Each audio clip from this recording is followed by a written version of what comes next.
Kinikilig na naman ako.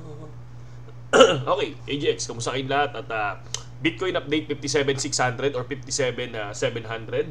So, lumipad na to kagabi, no? Tulad ng sinabi ko, support resistance natin is 56,600, no? Pumasok na yan. And syempre, di ba?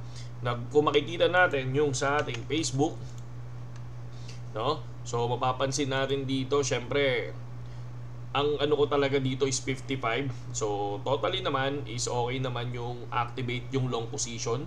So, syempre bumaba lang naman siya ng konti, pero kung mababa lang ang leverage nyo, times 40 lang kayo, times 25, hindi kayo na-liquidate, no? So, yung long position activated para sa akin, ha?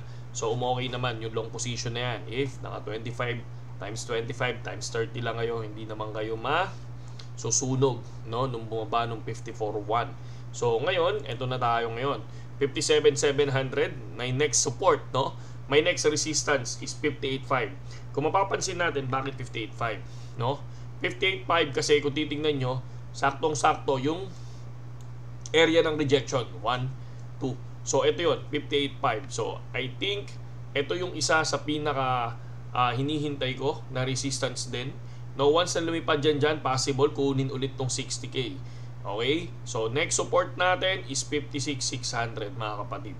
Okay? So, yun lang yung pinaka ginagawa natin ngayon. Kaya lagi tayong nagbibideo para malaman ninyo kung ano yung mga nangyayari ngayon. Kung ano na yung, kung sa 4 hours time frame, meron bang mga rejection, meron bang na-break, di ba? So, yan yun. So, binago natin, masyadong mataas yung 59,200 natin na resistance. No, ibinaba natin sa 58.5 kasi nakita ko kung bakit. No, ayan yun. So, reject. Kuha, reject na naman. Ilang beses siyang na-reject, no? 1, 2, 3, 4, 5, 6, 7. Okay?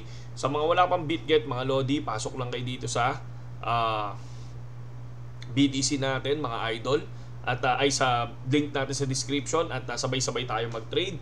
Mas okay din yung BitGet. I think 4.8 yata siya sa downloads, no? Yung percent and rate niya. So, 2 years ko nang gamit ang BitGet. Pero syempre, aralin nyo lang din. Okay? Aralin nyo lang din. Para at least kahit pa paano, mas sureball yung pagpasok nyo dito kay BitGet, mga Lodi. Ayan, no? Kitang-kita naman. So, target date. Ang target natin dyan, next ng 56, tulad ng sinabi ko, 54.5, 54.3. Pero dito tayo ngayon. Dito lang tayo sa dalawa muna. 58,500 and 56,600. Okay?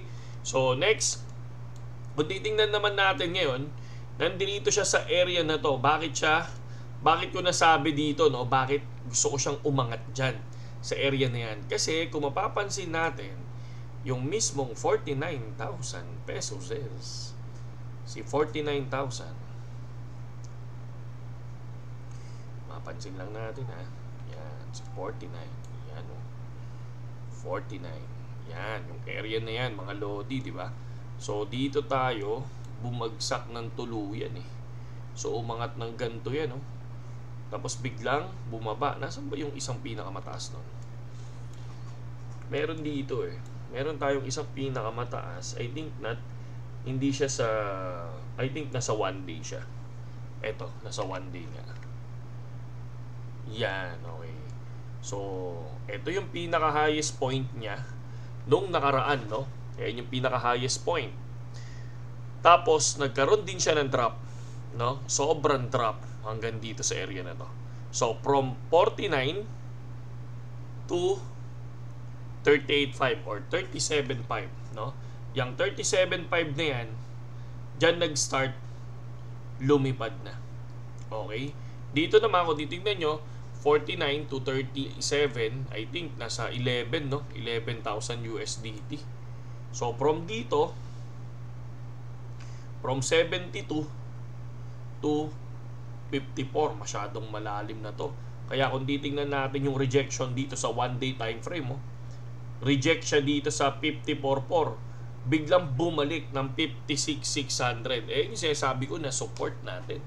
Di ba? Rejected siya dun sa 56,600 sa 1-day time frame. Di ba? So, yan lang yung mga binabasehan natin, mga Lodi, para at least meron tayong guide, mga idol. Okay? So far, ito tayo ngayon. 58.5 and 56.600. Salud sa lahat KGX. Magandang hapon sa inyong lahat.